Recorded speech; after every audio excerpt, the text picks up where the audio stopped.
കൊട്ടാരക്കരയിലെ രാഷ്ട്രീയ സമവാക്യങ്ങൾ മാറുന്നു എന്നുള്ളതാണ് ചോദ്യം. അതായത് ഇപ്പോ മഹിളാ കോൺഗ്രസിൽ നിന്ന് ആർ രശ്മി BJP-യിലേക്ക് വരുന്നു, ഐഷ പോറ്റി കോൺഗ്രസിലേക്ക് പോകുന്നു. LDF-ന് വളരെ ശക്തമായ ഒരു അടിത്തറയുള്ള മണ്ഡലം കൂടിയാണ് കൊട്ടാരക്കര എന്ന് പറയുന്നത്. UDF-നും അങ്ങനെ തന്നെയാണ്.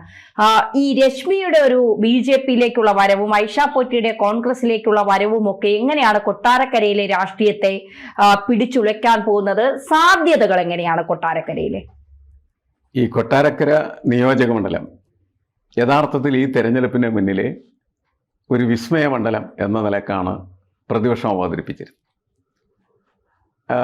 ഐഷ പറ്റി കുറെ കാലമായിട്ട് CPM-മായി പ്രശ്നത്തിലാണ്, ഇടഞ്ഞു നിൽക്കുകയാണ്. അല്ലെങ്കിൽ അവരെ CPM എന്ത് ചെയ്യുന്നു? തഴയുന്നു.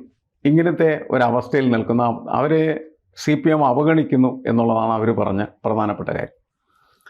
ഒരു പാർട്ടിക്കകത്ത് അത്തരത്തിൽ അവഗണനകൾ ഉണ്ടാകുമ്പോൾ അത് പരിഹരിക്കാനായിട്ടുള്ള സംവിധാനമുണ്ടെങ്കിൽ മാത്രമാണ് ആ പാർട്ടിക്കകത്ത് അതിൻ്റെ പ്രവർത്തകരെയും നേതാക്കളെയും ഒരുമിച്ച് കൊണ്ടുപോകാനായിട്ട് കഴിയുള്ളൂ.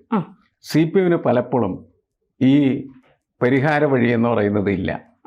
ഒരാൾ ഇടഞ്ഞു കഴിഞ്ഞാൽ അയാളെ എങ്ങനെയാണ് പിന്നീട് പുറത്താക്കേണ്ടതെന്ന് ആലോചിക്കുകയും അതിനുവേണ്ടി മർമറിങ് ക്യാമ്പയിൻ നടത്തുകയും ആ ക്യാമ്പയിൻ്റെ പര്യവസാനത്തിൽ ആൾ പുറത്തെടുക്കുകയും ചെയ്യും. അങ്ങനെ ഐഷ പോറ്റിയെ ഏതാണ്ട് പുറത്താകും എന്നുള്ള കണ്ടീഷനിലാണ് ഐഷ പോറ്റി എന്ത് ചെയ്യുന്നത്? കോൺഗ്രസിൽ പോയി ചേരുന്നു. ഒരു കോൺഗ്രസിൻ്റെ സ്ഥാനാർത്ഥിയാക്കാം എന്ന് കോൺഗ്രസ്സുകാർ പറയുന്നു. കാരണം എന്താണെന്ന് വെച്ചാൽ വൻ ഭൂരിപക്ഷത്തിന് കോൺഗ്രസ് തോൽക്കുന്ന ഒരു സ്ഥലമാണ്. അതിൽ ചെറിയ ഒരു വ്യത്യാസം എന്ന് പറയുന്നത് കഴിഞ്ഞ തവണയാണ് സംഭവിച്ചത്.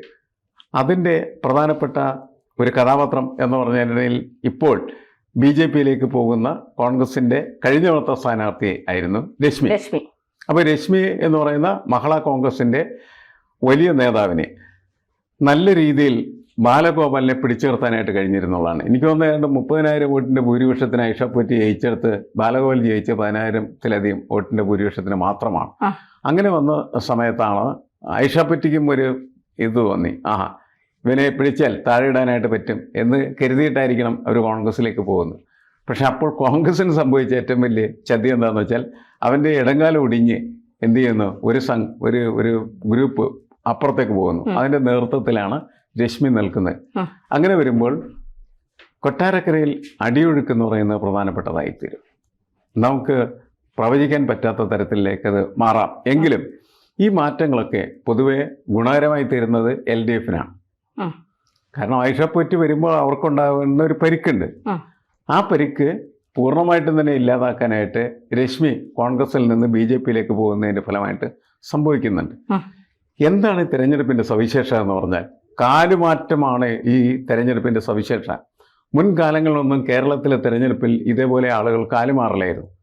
ഇപ്പോൾ ആളുകൾ കാലുമാറുന്നത് വലിയ ആഹ്ലാദത്തോടുകൂടി അംഗീകരിക്കുന്ന തരത്തിലേക്ക് കേരള രാഷ്ട്രീയം മാറിക്കഴിഞ്ഞിരിക്കുകയാണ്. കാലുമാറ്റക്കാരന് സഹായകരമായ നിലപാടെടുക്കുന്ന ഒരു രാഷ്ട്രീയ ഭൂമിക നമുക്ക് രൂപപ്പെട്ടു വന്നു. മുമ്പ് കാലുമാറിയവൻ ശരിക്കും പറഞ്ഞ എൻ്റെ ഇടയിലെ കളങ്കിതനെ പോലെയാണ് ആളുകൾ കണ്ടിരുന്നത് എന്നുള്ളത്. ഇപ്പം അങ്ങനെയല്ല. ഇപ്പം അവർക്ക് വലിയ അംഗീകാരം കിട്ടുകയാണ്. അവരെയാണ് ചുവന്നിട്ട് നടക്കുന്നത്. ഐഷ പോറ്റി കോൺഗ്രസിലേക്ക് ചേർന്ന സമയത്ത് ഐഷ പോറ്റിക്ക് വലിയ ആരവങ്ങളും ആഘോഷങ്ങളും ഒക്കെ ആയിരുന്നു. അതായത് ഇപ്പോൾ രശ്മി BJP-യിലേക്ക് ചേരുന്ന സമയത്ത് അതേ ആഘോഷങ്ങളൊക്കെ അവരുടെ ഭാഗത്ത് ഉണ്ടാകുന്നു എന്നുള്ളതാണ്. ഇതൊരു ഗുണകരമായ രാഷ്ട്രീയമല്ല എന്ന് നമുക്കറിയാം. എന്തുകൊണ്ട് അങ്ങനെ ആയിത്തീരുന്നു? അത് വെറുതെ ആകുന്നതല്ലല്ലോ.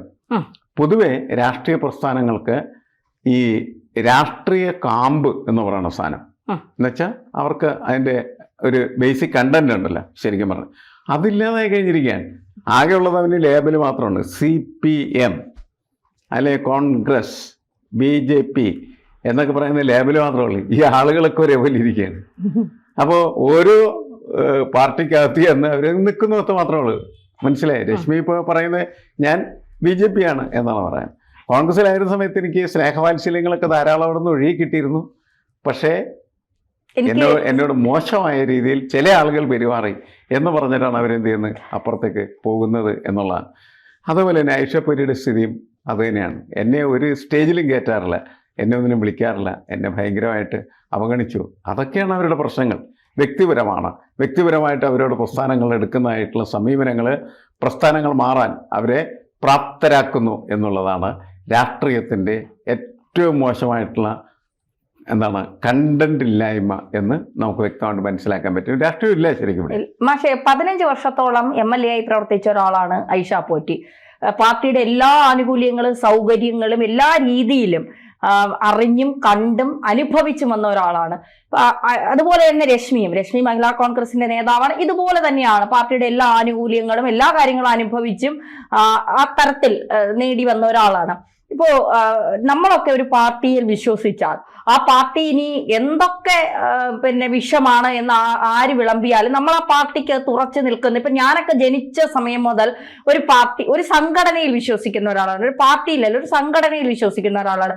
ഇനി എന്തൊക്കെ നമ്മളെ തലയ്ക്കകത്ത് അത് അങ്ങനെയാണ് ഇങ്ങനെയാണെന്ന് ആര് ഇൻജെക്ട് ചെയ്താലും അതിൽ നിന്നൊരു ഇഞ്ച് ചലിക്കാൻ എന്നെ കൊണ്ട് ഇതുവരെ സാധിച്ചിട്ടില്ല എന്നുള്ളതാണ്. ഞാൻ മരിക്കും വരെ അങ്ങനെ തന്നെ ആയിരിക്കും എന്നുള്ളതാണ് എന്റെ വിശ്വാസമല്ല, ഞാൻ അങ്ങനെ ആയിരിക്കും എന്നുള്ളതാണ്. ഇവിടെ ജനങ്ങൾക്കൊരു കൺഫ്യൂഷൻ ഇല്ലേ? ഇന്നലെ വരെ CPM വേണ്ടി വാദിച്ച, CPM കാര്യങ്ങൾക്ക് വേണ്ടി പ്രവർത്തിച്ച, അതിലൂടെ MLA ആയ, അതിലൂടെ ഐഷ പോറ്റി എന്നൊരു പേര് ബിൽഡ് ചെയ്തത് CPM ഇപ്പൊ അടുക്കളക്കകത്ത് മീനും കറിയും വെച്ചോണ്ടിരിക്കുന്ന ഒരാളാണ് ഐഷ പോറ്റിയെങ്കിൽ ഒരിക്കലും ഐഷ പോറ്റിയെ തിരിച്ചറിയില്ല. ഒരു പക്ഷെ കോൺഗ്രസിലായിരുന്നെങ്കിൽ പോലും ഐഷ പോറ്റി ഇത്രയും വലിയ വളർന്ന് പന്തലിക്കുമോ എന്നുള്ളൊരു സംശയമുണ്ട്. ഐഷ പോറ്റി പൊടുന്നനെ അങ്ങ് മാറുന്നു. അതായത് തനിക്കിനി ഇവിടെ നിന്നാൽ സീറ്റ് കിട്ടില്ല എന്നുള്ള ഒരു വിചാരം അവർക്ക് ഉണ്ടാകാമായിരിക്കാം. അതുപോലെ തന്നെയാണ് രശ്മിയും. ഇവിടെ ഇങ്ങനെ പോകുന്നവരെ ഇവരിൽ ആർക്ക് വോട്ട് ചെയ്യണം? കാരണം രശ്മിയെ വിശ്വസിച്ചിരുന്ന കുറെ കോൺഗ്രസ്സുകാരുണ്ടാവും. പിന്നെ ഞങ്ങൾ ഇനി കോൺഗ്രസിന് വോട്ട് ചെയ്യണോ അല്ലെങ്കിൽ BJPക്ക് വോട്ട് ചെയ്യണോ, ഇനി കോൺഗ്രസിനൊപ്പം നിൽക്കണോ BJPക്കൊപ്പം നിൽക്കണോ? ഇതേ സെയിം സിറ്റുവേഷൻ തന്നെയാണ് ഐഷ പോറ്റിയുടെ കാര്യത്തിൽ. എന്താണ് ഇവർക്കൊക്കെ ഈ സ്ഥാനമാനങ്ങൾ കിട്ടാതെ വരുമ്പോൾ അതുവരെ വിശ്വസിച്ച പ്രത്യയശാസ്ത്രങ്ങളെയും ആശയങ്ങളെയും ഒക്കെ ഒരു ദിവസം കൊണ്ട് കാറ്റിൽ പറത്തിക്കൊണ്ടുള്ള ഈ ഒരു മതിൽ ചാട്ടം, അതായത് BJP വളരുകയാണ്. അത് ആ യാഥാർത്ഥ്യം നമ്മൾ എത്ര മൂടി വെച്ചാലും അതൊരു യാഥാർത്ഥ്യം തന്നെയാണ്. കേരളത്തിന് പുറത്ത് BJP അതിശക്തമായി വളരുകയാണ്. നാളെ BJP കേരളത്തിലും തഴച്ചു വളരുന്ന ഒരു പാർട്ടിയായി മാറാം എന്നുള്ള ഒരു അമിത വിശ്വാസമാണ് ഇവരെയൊക്കെ ഈ BJPയിലേക്ക് എടുത്ത് ചാടാൻ സഹായിക്കുന്നത്. ഐഷ പോറ്റിയെ സംബന്ധിച്ചിടത്തോളം ഇപ്പൊ അടുത്ത് കോൺഗ്രസ് ആണ് അധികാരത്തിൽ വരുന്നത് എന്നുള്ള ഒരു ആത്മവിശ്വാസമായിരിക്കാം കോൺഗ്രസിലേക്കുള്ള ചാട്ടത്തിന് കാരണം. മാഷ് എങ്ങനെയാണ് ഇതിനെ കാണുന്നത്? രണ്ട് കാര്യങ്ങൾ ഇതിനകത്തുള്ളത് എനിക്ക് തോന്നുന്ന പ്രധാനപ്പെട്ട കാര്യങ്ങൾ. ഒന്ന്, ഒരു വ്യക്തി വിചാരിക്കുന്നത് അവർ നിൽക്കുന്നത് കൊണ്ടാണ് വിജയിക്കുന്നത് എന്നതാണ്. അതായത് ഐഷ പോറ്റി വിചാരിക്കുന്നത് ഐഷ പോറ്റിയാണ് കൊട്ടാരക്കരയിലെ വിജയത്തിൻ്റെ കേന്ദ്രബിന്ദു എന്നാണ്. അങ്ങനെ ഉള്ള എൻ്റെ പാർട്ടി തഴഞ്ഞാൽ ഞാൻ പാർട്ടിയെ തഴയും അല്ലെങ്കിൽ തല്ലും. അതാണ് ഇവിടെ സംഭവിച്ചിരിക്കുന്ന ഒരു കാര്യം. രശ്മിയുടെ കാര്യത്തിലും അത്തരത്തിലുള്ള പ്രശ്നങ്ങളുണ്ട്. അവർക്ക് ഉള്ള പ്രധാനപ്പെട്ട പ്രതിഷേധം എന്ന് പറയുന്നത്, അവർ കഴിഞ്ഞ തവണ നല്ല പെർഫോമൻസ് കാഴ്ചവെച്ചിട്ടാണ് ബാലഗോപാലൻ ചെയ്യുന്നത് ഇടിഞ്ഞു പോയത്. ശരിക്കും ഐഷ പോറ്റി വരുന്നത് തന്നെ എനിക്ക് തോന്നുന്നു ബാലകൃഷ്ണ പിള്ളയെ രാജ്യപ്പെടുത്തിക്കൊണ്ടാണ്. അപ്പൊ അതിൻ്റെ ഒരു ആത്മവിശ്വാസം അവർക്ക് വളരെ കൂടുതലായിട്ടാണ്. അത് കഴിഞ്ഞതിന് ശേഷം വീണ്ടും അവരുടെ ഭൂരിപക്ഷം വർദ്ധിക്കുകയാണ് ചെയ്യുന്നത്. അങ്ങനെ വർദ്ധിച്ച ഭൂരിപക്ഷത്തിൽ നിൽക്കുന്ന ഒരാളെ മാറ്റിയിട്ടാണ് അവിടെ ബാലഗോപാൽ വരുന്നത്. ബാലഗോപാൽ എന്ന് പറഞ്ഞ പാർട്ടിയുടെ വളരെ പ്രമുഖനായിട്ടുള്ള പ്രവർത്തകനാണ്, നേതാവാണ്. അപ്പൊ ഇവർക്ക് പകരം അവർ വരുന്നതിൽ ഒരു തകരാറുമില്ല. 3 കൊല്ലമല്ലേ അവർ മത്സരിക്കുന്നു. അപ്പോൾ അതിന് പകരം അദ്ദേഹം വരുമ്പോൾ അവരെന്തിനാണ് അങ്ങനെ പിണങ്ങുന്നത്, അവരെന്തിനാണ് അങ്ങനെ മാറി നിൽക്കുന്നത് നമുക്ക് മനസ്സിലാവില്ല. പക്ഷെ അവർക്ക് മനസ്സിലാവും. നമുക്ക് മനസ്സിലാവാത്തതിൻ്റെ കാര്യം എന്ന് വെച്ചാൽ നമ്മൾ കരുതുന്നത് വ്യക്തികളെക്കാൾ കൂടുതൽ പ്രാധാന്യം നമ്മൾ പ്രസ്ഥാനങ്ങൾക്ക് കൊടുക്കുന്നു എന്നുള്ളതിൻ്റെ പേരിൽ ഉള്ള പ്രശ്നമാണ് നമ്മൾ അതിനകത്ത് അങ്ങനെ വിശ്വസിക്കാനും അങ്ങനെ പ്രവർത്തിക്കാനും ഒക്കെ കാരണമായി തീരുന്നു. പക്ഷെ അവരങ്ങനെയല്ല, പ്രസ്ഥാനത്തേക്കാൾ വലുത് അവരാണ് എന്ന് അവർ കരുതുന്നു. അങ്ങനെ കരുതുമ്പോൾ അവർക്ക് അവരോട് കാണിക്കുന്നതായിട്ടുള്ള അവഗണനയ്ക്ക് പ്രതികാരം, ആ പ്രതികാരം എന്ന് പറയുന്നത് ഇങ്ങനെ പാർട്ടി മാറി നിന്ന് മത്സരിച്ച് പാർട്ടിയെ തോൽപ്പിക്കുക എന്നുള്ളതാകാം ഒന്ന്.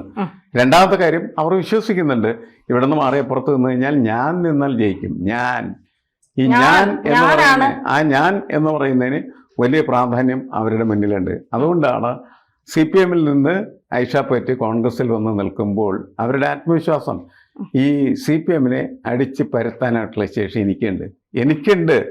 അതുകൊണ്ട് ഞാൻ മത്സരിക്കും, CPMനെ തോൽപ്പിക്കും എന്നവർ കരുതുന്നു. രശ്മിക്ക് 2 പ്രശ്നങ്ങളാണ്. ഒന്ന്, ഇന്നലെ വരെ അപ്പുറത്ത് നിന്നിരുന്ന് നമ്മൾ ഉപദ്രവിച്ചിരുന്നതായിട്ടുള്ള ഐഷ പോറ്റിയെ ഇപ്പുറത്ത് കൊണ്ടുവന്ന് എന്നെ മാറ്റുന്നു. ആ രണ്ട് വിഷയങ്ങളാണുള്ളത്. ഇവരെ മാറ്റുന്നതെന്നുള്ള മാത്രമല്ല, ഇവരെ ഇതുവരെ എതിർത്തിരുന്ന, അല്ലെങ്കിൽ കോൺഗ്രസിനെ ഇതുവരെ എതിർത്തിരുന്ന ഒരാളെ ചുവന്നിട്ട് കിടക്കുന്ന പാർട്ടി. ഈ രണ്ടും പൊരുത്തപ്പെടാൻ പറ്റാത്ത സാഹചര്യം വരുന്നു. ഇവർക്കൊക്കെ ചെയ്യാവുന്ന നല്ല കാര്യമുണ്ട്. എന്താണ്? ഇവരെ പാർട്ടി ശരിയല്ല, അല്ലെങ്കിൽ അവരെ അവഗണിച്ച് അവർക്ക് മാറി നിൽക്കാം. അവരെന്തിനു വേറെ പാർട്ടി പോയി ചേരുന്നത്? അത് നമുക്ക് മനസ്സിലാവാത്ത ഒരു കാര്യമാണ്. അതിലൊന്നും ഒരു കാര്യമേ ഉള്ളൂ. പക്ഷേ ഇവർക്കൊക്കെ പാർട്ടിയേക്കാൾ വലുത് സ്ഥാനമാനങ്ങളാണ്.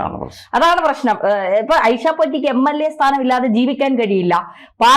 പാർട്ടിയേക്കാൾ മുകളിലാണ് ഐഷ പോറ്റി എന്ന വ്യക്തിയും MLA സ്ഥാനവും. അതിപ്പോ എവിടെ നിന്നാലും കിട്ടണം. ഇന്ന പ്രത്യയശാസ്ത്രമോ ആശയപരമോ ഒന്നും അല്ല അവരുടെ വിഷയം.